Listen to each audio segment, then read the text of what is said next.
My Life as a Teenage Robot, Alternaversity. Written by Rob Renzetti. Illustration by Alex Kerwin. Read by Charlie Marlowe. Chapter 4. Jenny Wakeman zoomed across her hometown toward Sheldon Lee's house, but upon hearing the town hall's bell toll 7:45, she rerouted to Tremerton High. School was about to start, and Sheldon was punctual to an obsessive fault. She caught him just outside and, without slowing, grabbed him by both shoulders, flew him around back, and skidded to a stop in front of the groundskeeper's shed. Jenny put her friend down and started tossing gardening tools at Sheldon, who caught a couple, fumbled a few more, and then let the rest clatter to the ground at his feet. "Jenny, what's going on?" asked Sheldon. "Why are you all messed up? And why the sudden interest in lawn care?" "What's going on is the probable death of my social life because I was messed up by a stupid solar flare." Jenny gathered the tools and offered them to Sheldon. "Forget the lawn. Take care of me." "I don't think a rake or trowel is going to do you much good." He looked nervously toward the school. "Besides, there's no time." "Sheldon, what do you care about more? Your good pal Jenny Wakeman or your flawless on-time attendance record?" Sheldon checked his watch. Can I answer you for my homeroom seat in 5 minutes, 42 seconds or less?" "Answer me now by fixing me now," pleaded Jenny as she grabbed his hand.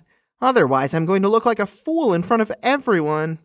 "Jenny, I never thought I'd say this, but stop holding my hand. Otherwise, I'm going to look like a fool rushing down the hall to make it to class on time." Brad Carbuncle looked like a fool as he came rushing across the school lawn with his vest unbuttoned and his shoelaces untied. "Curse you, alarm clock that goes off when you said it!" He ran past the other two, then stopped and sauntered back. "Hey, what's up?" "Time! Time is up!" Sheldon struggled futilely to escape Jenny's iron grip. "I gotta go!"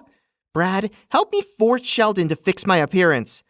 Sorry, Jen, but I don't think a trowel or rake is gonna do you much good," Sheldon exclaimed. "That's what I said!" Jenny let him go and sat down on the lawn mower, crushing its motor. "You're right. I know you're right, but what am I gonna do?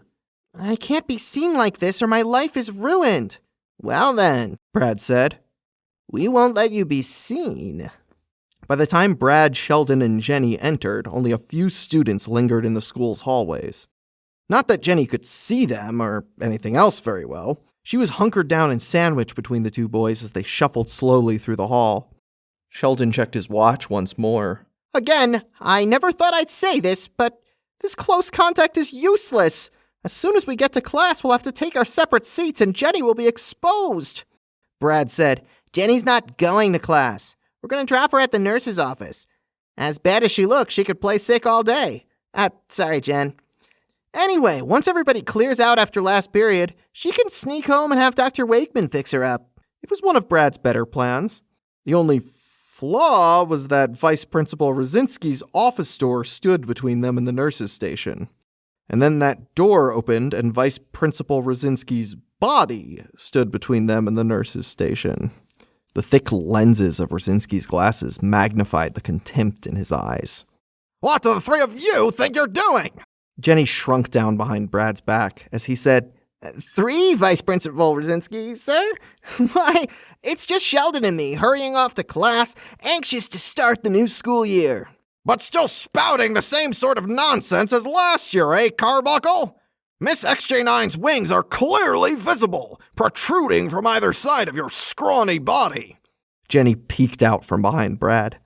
"Good morning, Vice Principal Rosinski." "Miss XJ9, you know there's no flying in the halls." "But I'm not flying." Jenny raised her head a little further. Rosinski crossed his arms. "Having your wings out is a clear sign of intent." "I'm sorry, I can't put them away." Jenny scanned the hallway.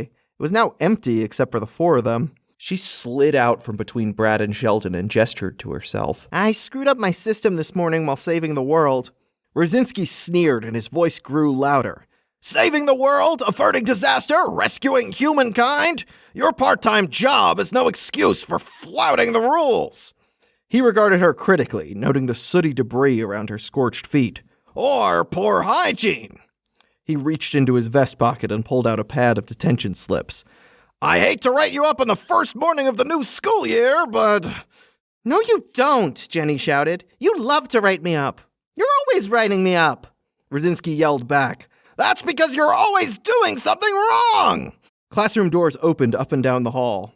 The only thing I did wrong this morning is save your ungrateful butt from getting obliterated! I should have just let the world and everyone in it explode!